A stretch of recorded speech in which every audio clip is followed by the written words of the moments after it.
제가 작년 5월 25일 날 이사 왔습니다. 캔사스에.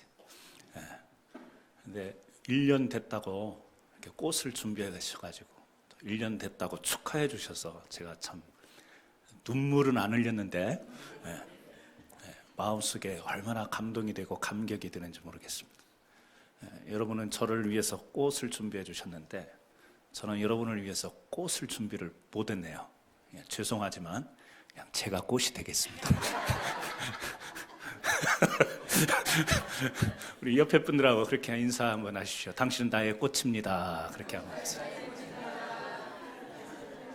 당신은 나의 꽃입니다. 네.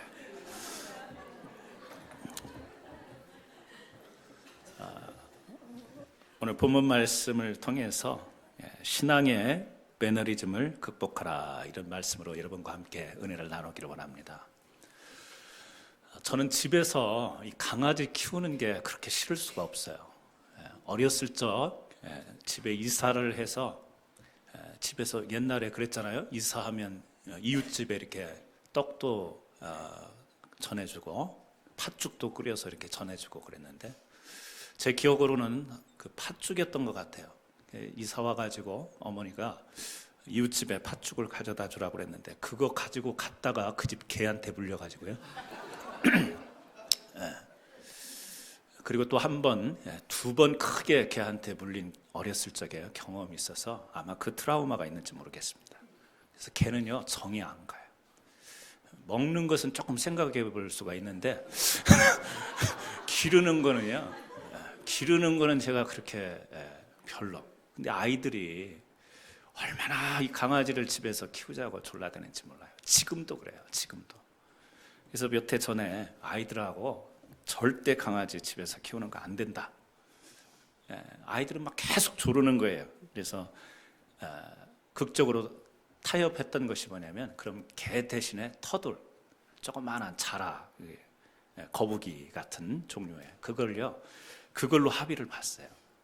그랬더니 아이들이 그거 한 마리 사다 놓고 얼마나 좋아하고 얼마나 애지중지하는지 몰라요.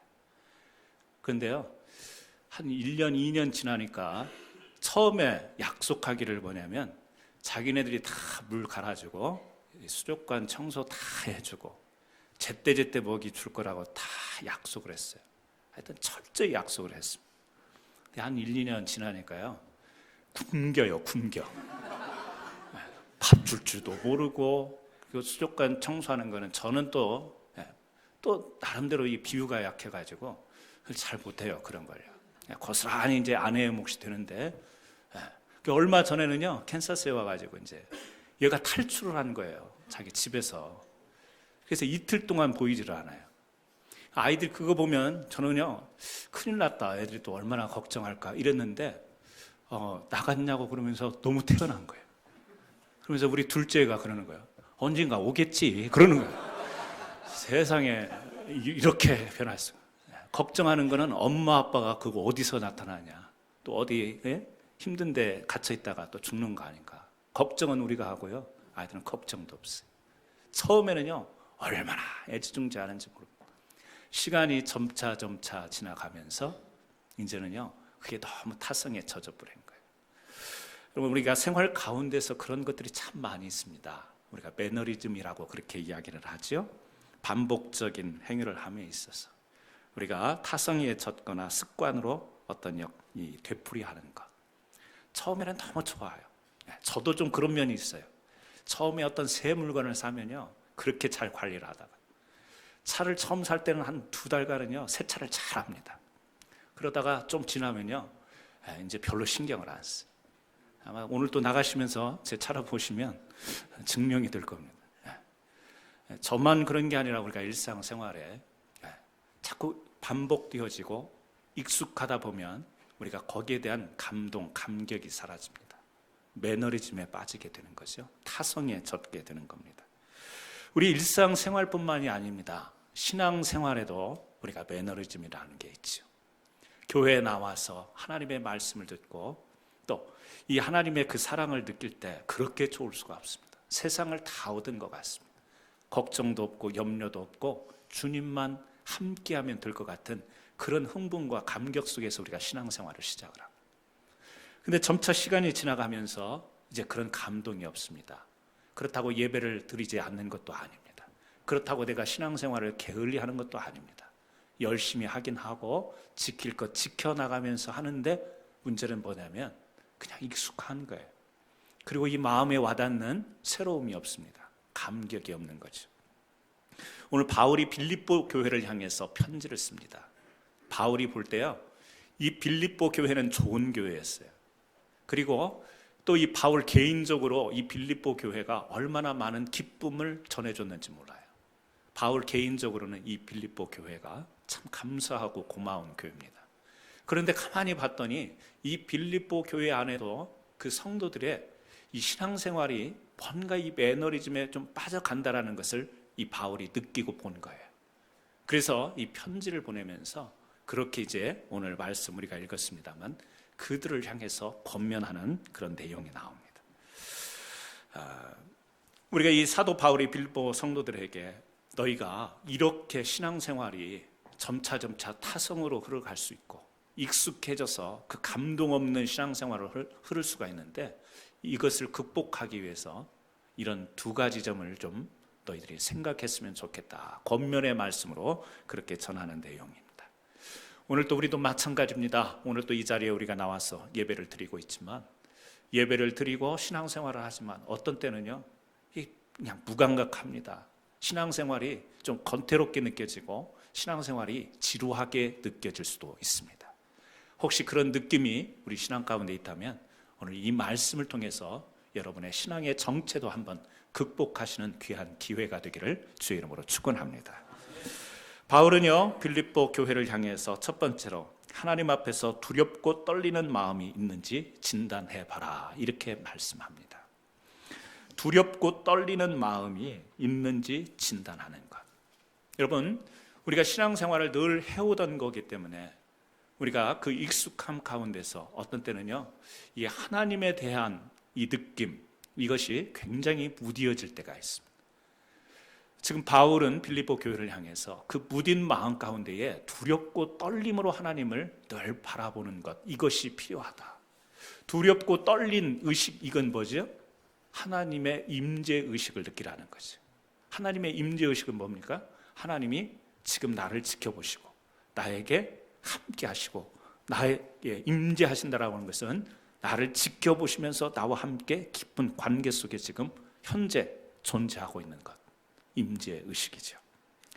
어제 우리가 브랜슨에 다녀왔습니다. 함께 못 가신 분들도 계셔서 아쉬웠긴 했지만 어제 그 요나 공연 관람을 했죠. 우리 구약 성경의 요나서를 중심으로 해서 극화시켜가지고 우리에게 메시지를 전달해 줬는데, 아마 보신 분들 중에 나름대로 이렇게 전체 공연 시간 내도 나름대로 이렇게 감명 받으신 그 장면들이 있었을 겁니다. 저도요, 어제 보면서 이렇게 좀 제 개인적으로 이렇게 감명이 된 부분들이 있었습니다. 뭐냐면 요나가 이 니느웨에 가가지고 자기는 그게 싫지만 하나님께서 보내셔서 그 니느웨 성을 향해서 메시지를 전하죠. 어떤 메시지였죠? 40일이 지나면 이 성이 무너질 것이다. 이 성이 망할 것이다. 이것을 선포합니다. 선포하는데 어제 그 공연에 그런 모습이 공연이 됐죠. 40일 그러면서요, 그 니느웨 성의 백성들이 두려워하는 모습이 나와요. 40일, 38일, 40, 막 카운트를 해 나가죠. 20일, 계속해서 날짜가 줄어가면서 그 니느웨 성 안에 있는 이 사람들의 그 메시지, 그리고 날짜가 가면서 그 사람들의 반응, 이것을 이렇게 극화시켰는데요. 처음에 아수르 군대의 강한 군대의 그 갑옷을 입고요, 아주 큰 무기들을 들고 이랬던 것이 어떻게 되죠? 하나님의 메시지, 이 요나를 통해서 하나님의 말씀이 니느웨 성에 임하니까 어떻게 됩니까? 그 가운데요, 한 사람씩 강팍한 아수르 니느웨의 이 군사들이요, 한 사람씩 그 말이 참되도다 그러면서 군복을 벗고 이 무기를 내려놓고, 그죠? 굵은 배를 덮어 씌우면서 하나씩 엎드리며 굴복하는 장면이 어제 연출이 됐어요. 굉장히 감명 있게 보았습니다. 나중에는요, 왕도 자기의 옷을 벗어젖히고 굵은 배를 덮고요, 백성들에게 이제 금식을 선포하게 되는 거죠. 하나님의 말씀이 이방 지역인 아수르 니느웨에게 임했습니다. 그 강팍하고 그 말씀이 들리지 않을 것 같은데 하나님의 말씀이 사람의 그 심령 가운데에 찌르니까, 그 하나님의 말씀이 임재하니까요, 거기에서 변화가 일어나는 거예요. 굴복의 역사가 일어나는 겁니다. 그래서 군복을 제쳐놓고 무기를 내려놓고 엎드리면서 하나님 앞에 회개의 상징인 굵은 배를 덮고 굴복하는 거예요. 그러면서 나중에는 어떻게 하죠? 요나에게 우리를 위해서 기도해달라고 요청까지 하는 것을 보게 됩니다. 여러분, 하나님의 임재의 역사, 뭐죠? 백성들이 두렵고 떨림으로 하나님을 바라보는 거예요. 결과는 뭐였죠? 그러한 두렵고 떨림 가운데서 하나님 앞에 참된 회개를 할 때 하나님께서 주시는 은혜가 있었어요. 어제도 대화 가운데 그런 이야기를 하시죠. 요나도 그렇고 백성들도 그렇고 뭐였죠? 그들이요, 세컨 찬스를 갖게 됐다라는 거예요. 다시 하나님이 기회를 주셨다라는 은혜. 어떻게 해요? 하나님 앞에서 두렵고 떨림으로 하나님의 임재를 느낀 이들이 주님 앞에서 그 임재 앞에서 굴복하게 되니까 하나님께서 자비를 베풀어 주세요. 그리고 또 하나, 그들에게 자유를 허락하여 주시죠. 어제 안 가신 분들한테 죄송하지만 자꾸 이야기해서 죄송합니다만, 그래서요, 어제 저는 두 가지 그 단어가 굉장히 뇌에 박혔어요. 하나는 mercy, 하나는 free. 하나님의 자비가 두렵고 떨려서 하나님 앞에 회개하고 자복하는 그들에게요, 하나님의 자비가 임합니다.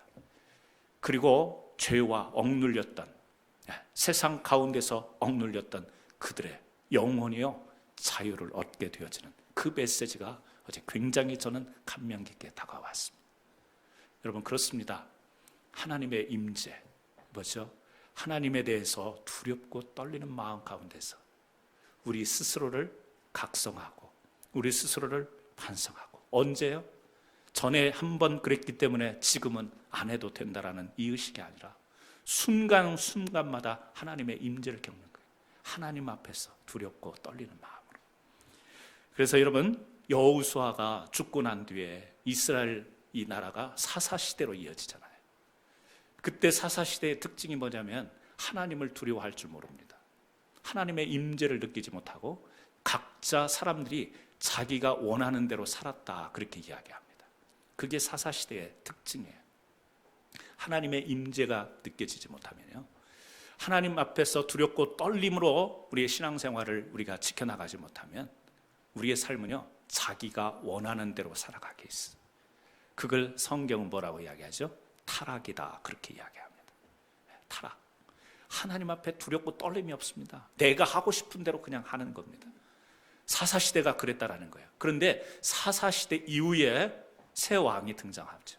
사울 왕과 다윗과 그리고 솔로몬 왕. 그런데 사울 왕 때는요, 유명한 사무엘이 있었어요.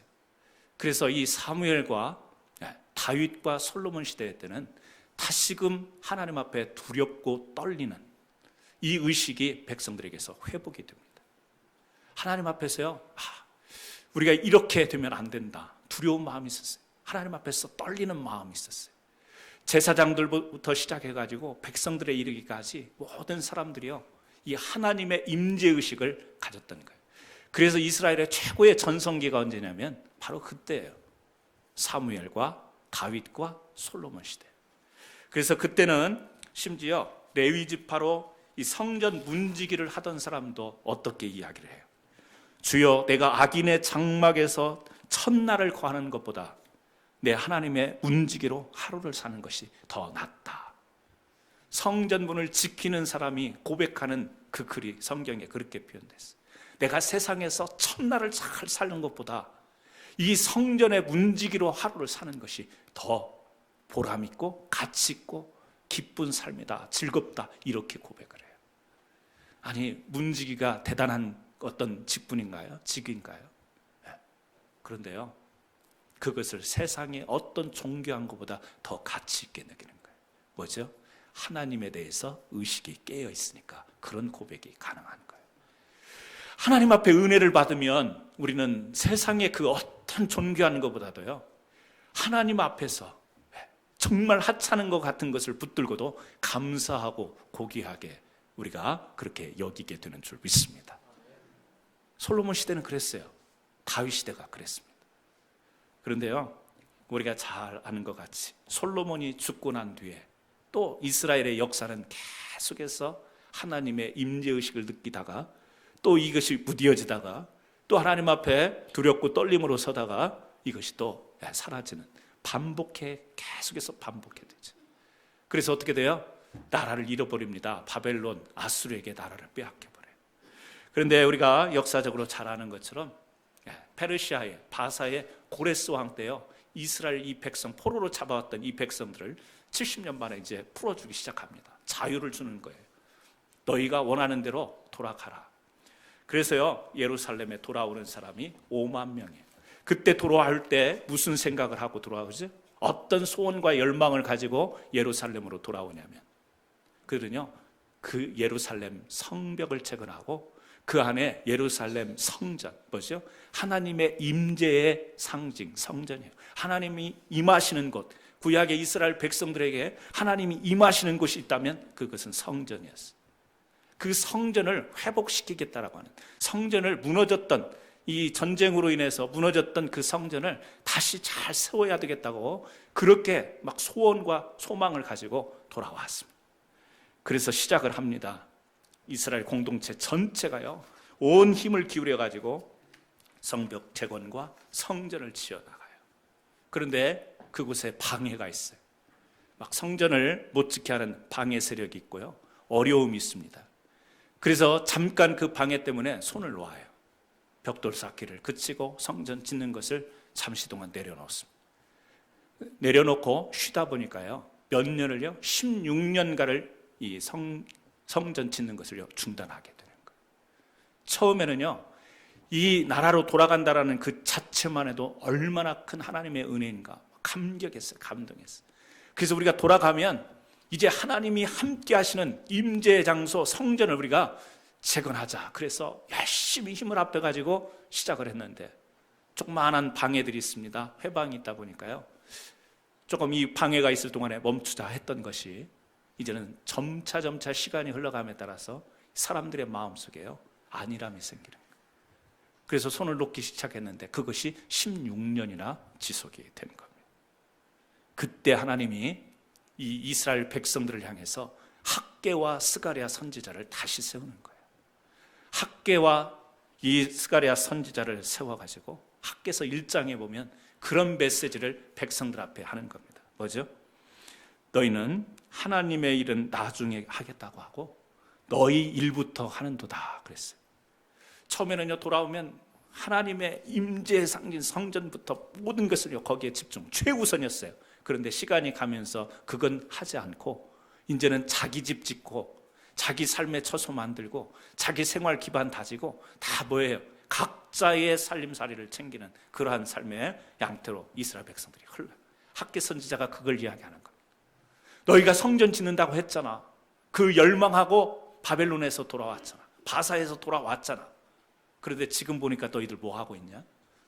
너희들 각자 집 짓고 성전은 방치돼 있고 지금 각자 사는데 이 자기 사는 것에 온통 중심이 되어 있지 않느냐. 그래서요, 그런 말씀을 하는 거예요. 너희가 많이 뿌려도 거두지 못하고 열심히 뛰어도 성과가 없구나. 너희가 돈을 벌어도 구멍난 주머니에 돈 넣는 꼴이 아니냐. 이런 메시지를요, 학개가 전하고 있는 거예요. 뭐예요? 하나님 임재를 느끼면서 하나님의 인도하심을 받으면서 하나님 중심으로 그렇게 살겠다라는 신앙이 무디어지고 안일해지고 해이해지면서 이제 각자 살 길을 찾다 보니까 각자 사는 길을 찾는 것 같지만 하나님은 그들을 어떻게 한다고요? 돈을 벌어도 새는 것 같이. 그들은 열심히 많이 뿌리는 것 같아도 열매가 없는, 거두지 못하는 삶을 살게 되는 것이다. 삶의 결과가 그렇게 될 것이다. 여러분, 오늘 학개와 스가랴 선지자가 이 나름대로 이 하나님 앞에 뭔가 열심히 하려고 했지만 매너리즘에 빠진 이들을 향해서 던져주시는 메시지. 오늘 여러분, 우리에게도 이와 같은 내용은 아니지만 우리 신앙에 이런 것이 있을 수 있습니다. 첫사랑을 하나님으로부터 경험하고 또 하나님으로부터 기적을 체험합니다. 진짜 내 힘과 내 능력으로는 안 되는데 하나님이 도우셔서 내 인생길에 정말 길이 열릴 때 그때 하나님 앞에 고백을 합니다. 하나님, 내가 평생토록 주를 찬송하며 내 평생토록 주님 앞에 충성하며 믿음으로 살겠습니다. 믿음의 증인으로 살겠습니다. 나름대로 이 마음속에 그 하나님의 함께하신 임재하신 은혜 때문에 우리가 막 감동하면서 감격하면서 고백했던 것들이 있어요. 근데 시간이 지나면 지날수록요, 그렇게 하나님 위해서 살겠다고 해놓고 결국에 우리의 삶의 모습은 각자 내 집 짓기 바쁘고 내 삶 챙기기 바쁜, 신앙생활 안 하는 건 아닙니다. 게을리하는 것도 아닙니다. 나름대로 하는 것은 해가요. 그러나 이 마음속에 뭐예요? 살아계신 하나님에 대한, 내가 정말 이 문제 앞에서 하나님이 이 일을 개입해 주실 건가, 도와주실 건가, 고쳐주실 건가, 해결해 주실 건가, 긴장하면서 떨면서 하나님 앞에 기도하면서 하나님을 붙들던 그 마음은요, 이제 다 사라지고요, 평온하죠. 평평하죠. 아무 일 없으니까. 그러니까 우리가 늘 생각하고 우리가 또 염두에 두게 되는 것은 결국에 우리 중심의 삶. 근데 그 삶을 추구하고 추구하지만 그런 삶을 추구할수록 어떻죠? 우리의 삶이요, 지루해지는 거예요. 내가 잘 사는 것 같아요. 이제 문제도 없어요. 평온해진 것 같아요. 근데 삶이 참 권태로워요. 무감각해져요. 의미 없는 삶을 사는 것 같아요. 이것이 오늘 인생을 살아가는 우리들이 경험하는 바입니다.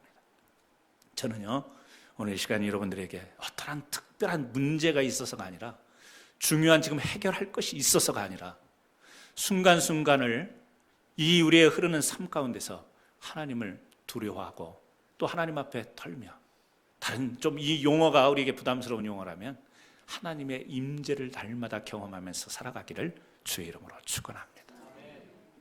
두 번째는요, 하나님을 향해 영혼의 정결함을 우리가 소원해야 합니다. 신앙의 정체, 매너리즘, 이건 그냥 오는 게 아니에요.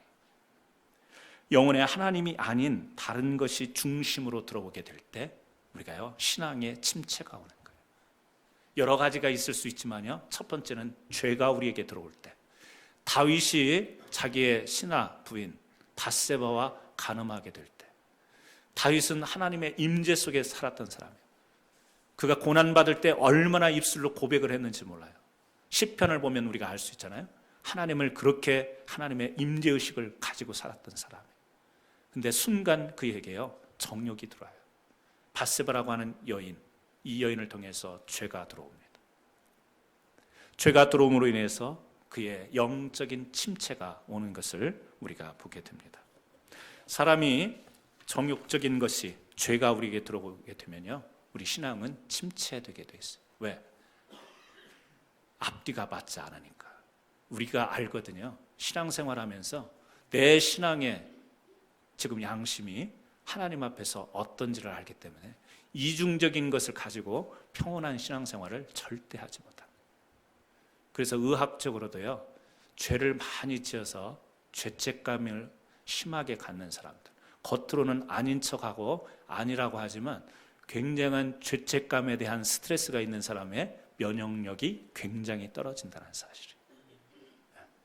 실질적인 우리의 육체의 영향이 있습니다. 정신적인 영향인 것 같지만 영적인 영향력이에요. 우리의 육체에 미쳐요. 어떻게? 면역력이 약화돼서요, 각종 질병에 쉽게 노출이 돼야죠. 죄를 지으면서 숨겨야 되기 때문에 그 긴장감이요, 사람을 굉장히 충격으로, 이 몸의 상태를 충격으로 몰아가게 됩니다. 죄가 있으면 우리가요, 하나님 앞에서 영적으로 당연히 침체로 흐를 수밖에 없습니다. 죄뿐만 아니라 또 다른 것이 있죠. 뭐냐면 안일함입니다. 안이하게 생각하는 것, 안이하게 대처하는 것, 이것이 우리 사람으로 하여금 영적으로 침체하게 만들어요. 18세기의 영국 교회는요, 정체 상태에 빠졌어요. 신앙에 한마디로 말하면 매너리즘에 빠지게 된 겁니다. 영국은 우리가 잘 아는 것처럼 청교도로 유명하죠. 그 신앙이 종교개혁자 존 칼빈을 통해서 장로교 신앙, 이 신앙에서 청교도, 그래서요, 매우 뜨겁고 순수합니다. 그런데 이 칼빈의 장로교를 받은 영국에서 왜 존 웨슬러가 일어나서 감리교가 시작이 됐는가? 17세기에 이 영국의 청교도들은 너무나 뜨겁고 너무 신실하고 진지했습니다. 그런데 100년 후에 18세기로 오면서 영국 교회가 신앙이요 자꾸 침체되어져 가요. 왜 그러냐면 칼빈이 의도하지 않았지만 칼빈이 전한 교리 가운데 5번째 성도의 견인이라는 교리가 있습니다. 우리 장로교의 핵심적인 교리, 성도의 견인. 이게 뭐죠? 차를 견인해가죠. 차를 견인해갑니다. 끌어가는 거죠. 하나님께서 이게 우리에게 은혜를 주셔서 우리 성도들이 한 번 구원을 받으면 어떠한 일이 있다 할지라도 하나님이 우리의 구원을 우리를 견인해 간다. 한 번 구원을 받으면 구원을 잃지 않는다. 이게 성도의 견인 교리예요. 영국 교회가 이 교리에 안일함에 빠져버린 거예요. 우리가 한 번 구원 받았기 때문에 우리는 하나님께 이제 천국으로 견인을 받는다.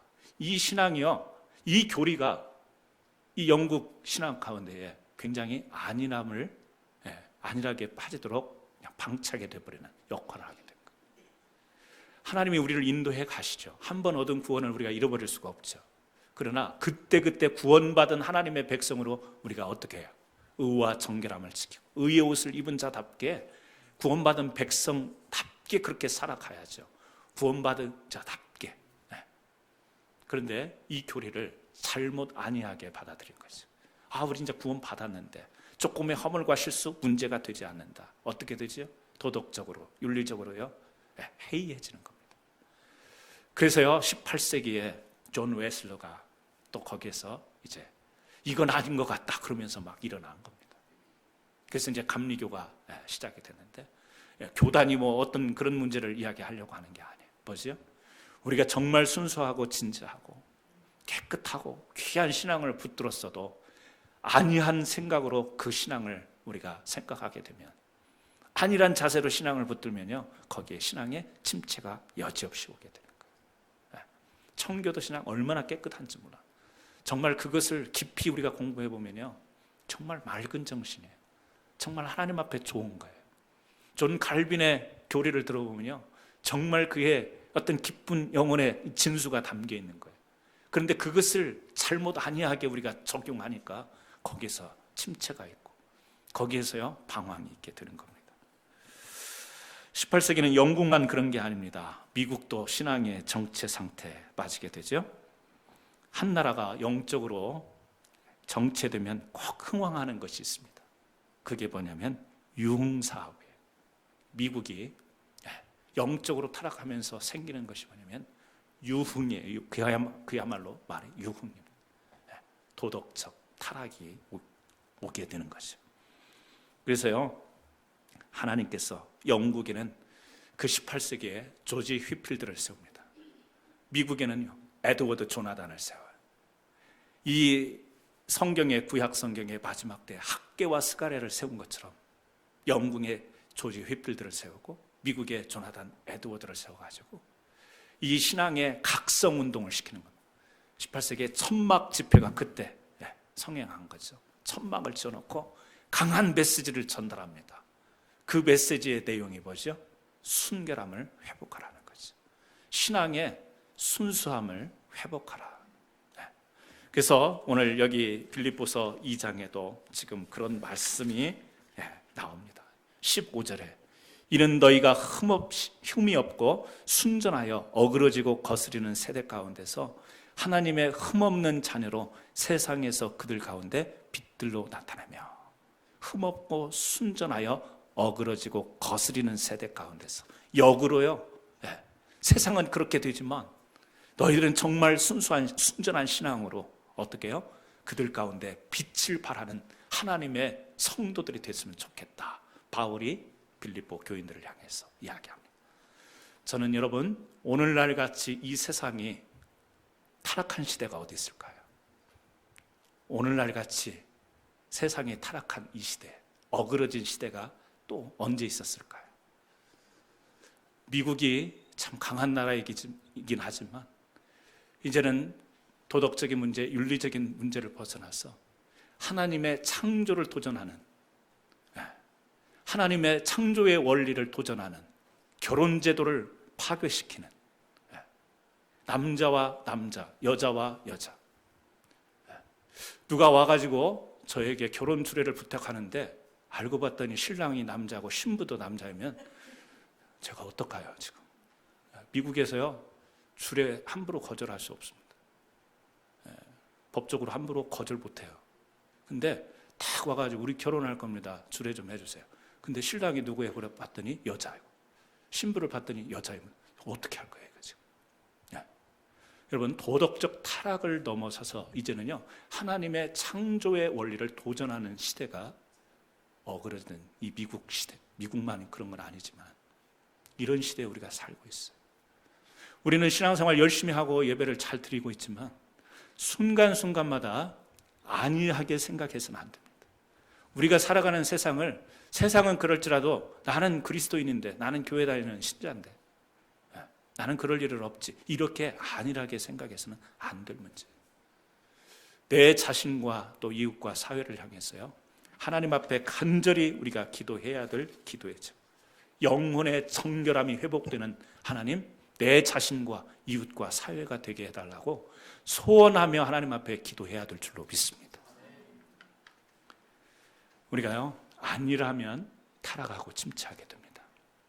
또 하나 덧붙이자면 우리의 신앙이 침체되고 정체되는 가운데 익숙함이라고 하는 이것이 우리의 신앙을 매너리즘에 빠지게 할 때가 있어요. 익숙한 것. 여러분, 성경을 통해서 우리가 발견하지만 익숙한 것이 믿음의 능력을 나타내는 것은 아닙니다. 익숙한 것은요 어떻게 보면 내가 잘 알고 있다라는 거예요. 익숙하다라는 것은 나에게 하나의 지식이 될 수 있어요. 내가 그걸 잘 알지, 그거 당연하지 라고 생각할 수 있는 익숙함. 그러나 신앙은 절대 익숙한 것으로 이루어갈 수가 없습니다. 익숙한 것이 절대 믿음의 역사를 일으키는 것은 아니라는 사실이에요. 성경과 오늘날 우리의 역사 속에서 발견할 수 있는 것, 믿음의 역사는 언제 일어났느냐? 항상 보면 각성할 때 일어났습니다. 우리 한국의 평양에서 부흥운동이 일어나고 우리나라에 막 부흥이 일어날 때, 그 부흥이 일어날 때 익숙해서, 이 교회가 익숙하고 말씀이 익숙해서 부흥한 게 아니에요. 선교사님들이 와서 전해준 말씀 가운데야 회개하고 각성할 때 부흥이 일어나는 거예요. 우리가 교회를 오래 다니고 설교도 많이 듣고 성경 공부도 많이 하고 봉사도 해보면요, 교회에 이제 내가 교회를 어느 정도 교회 일은 잘한다, 익숙하다. 근데 그것이 자신의 믿음을 열매 맺게 하지는 못해요.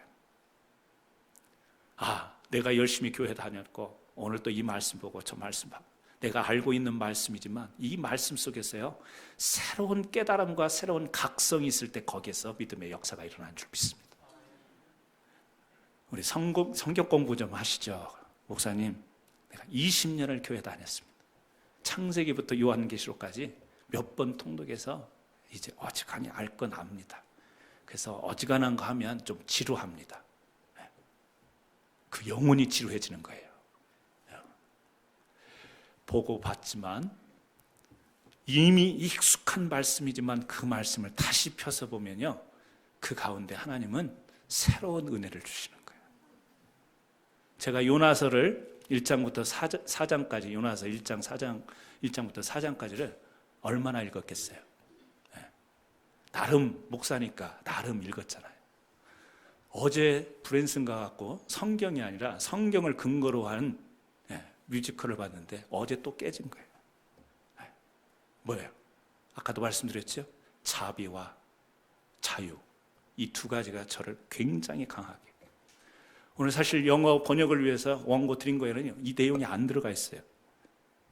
제가 목요일날 설교 원고를 드렸기 때문에 이 내용이 안 들어갔는데 어제 그걸 보면서 제 마음을 강하게 찌른 것이 있기 때문에 오늘 말하지 않을 수 없어서 지금 통역하시는 분은 지금 황당할 거예요. 지금 원고에 없는데 왜 저런 이야기를 할까? 근데 저는 그랬어요. 어제 자비와 자유. 요나서를 모르는 게 아니에요. 익숙해요. 읽어서 그 내용을 훤히 알아요. 잘 알지만 하나님은 어제 새롭게 하나님이 그 자비로 그 아수르 니느웨 성을 그 4장 마지막 절에 그거 아니에요? 하나님이 그들도 아끼시는 거예요. 하나님은 그들에게도 자비를 베푸시고 싶은 거예요. 그 선지자 요나가 얼마나 피해 다니려고 해요. 내가 오늘 목사로서 그런 모습은 아닌가? 하나님의 자비가 내 안에 있는가? 그렇게 하나님의 심정과 같이 사람들을 향해서 자비를 전하고 싶은 그 마음이 있는가에 굉장한 찔림이 어제 있었다는 거죠. 그리고 그 자유를 갈망하면서 자기네들 스스로를 어떻게 해결하지 못하는 니느웨 성의 백성들 자유를 노래하면서 자유를 외치고 있는데, 오늘 그렇게 갈급한 심령 위에 하나님은 자비를 베푸시기를 원하시는데 나는 그런 자비가 있는가? 익숙한 말씀이었지만 새롭게 주시는 메시지를 받는 겁니다. 여러분, 우리 신앙생활 익숙하잖아요. 우리 성가대가 익숙하고 우리 장로님, 권사님, 우리 집사님들 교회 생활이 익숙하잖아요. 근데 그 익숙함이 오히려 우리를 참 교회 생활을 지루하게 만들 수 있습니다. 내가 장로로 몇 년을 섬기다 보니, 집사로 몇 년을 섬기다 보니 이제는요 눈 감고도 다 교회 일이 훤합니다. 그러나 그것이 우리에게 믿음의 역사를 일으킬 수 있는 것은 아니라는 사실. 뭐가 필요해요? 오늘 또 각성이 필요한 것이에요. 오늘 또 이 말씀을 들고 선포하고 늘 전하는 말씀이지만 목사로서의 각성이 있을 때에 거기 하나님의 은혜가 임할 수 있는 거예요. 하나님의 자비가 임할 수 있는 겁니다. 오늘 우리가 늘 성경 공부하고 몇 번 들었던 말씀, 입에서 그냥 절절 다 외울 수 있는 말씀이지만 그 말씀 앞에 오늘 내 자신을 각성하게 될 때 하나님이 새로운 은혜를 부어주시고요, 이 거스르고 어그러진 시대에 우리가 빛을 발할 수 있는 성도로 살아가게 될 줄 믿습니다. 오늘 우리 캔사스 한인 장로교회 모든 성도님들은 신앙의 매너리즘을 극복하고 다시 한번 하나님의 살아계심을 통해 이 시대 가운데 빛을 발하는 거룩한 성도 되시기를 주의 이름으로 축원합니다. 기도하십니다. 하나님의 은혜를 감사합니다. 오늘 하나님께서 우리를 부르셔서 혹시 우리가 안일하게 생각하고 우리가 너무 익숙하여서 우리의 신앙생활 가운데 때로는 지루하고 권태로우며 우미한 것처럼 하고 있는 이 신앙생활을 다시 한번 하나님의 말씀으로 깨우치기를 원합니다.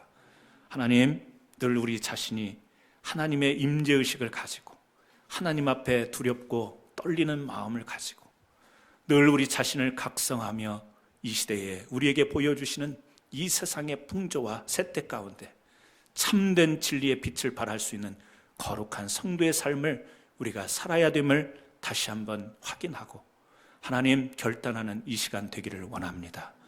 우리 성도들의 마음 가운데 다시 한번 성령의 불을 붙여주시옵시고 믿음으로 신앙으로 일어설 수 있는 뜨거움을 허락하여 주시옵소서. 지치지 않게 하시고 피곤치 않게 하시고 영적 생활이 무뎌지지 않도록 도와주시고 나도 다시 한번 일어나서 믿음의 빛을 발하리라 결심할 수 있는 귀한 은혜로 임하여 주옵소서. 예수님의 이름으로 기도합니다. 아멘.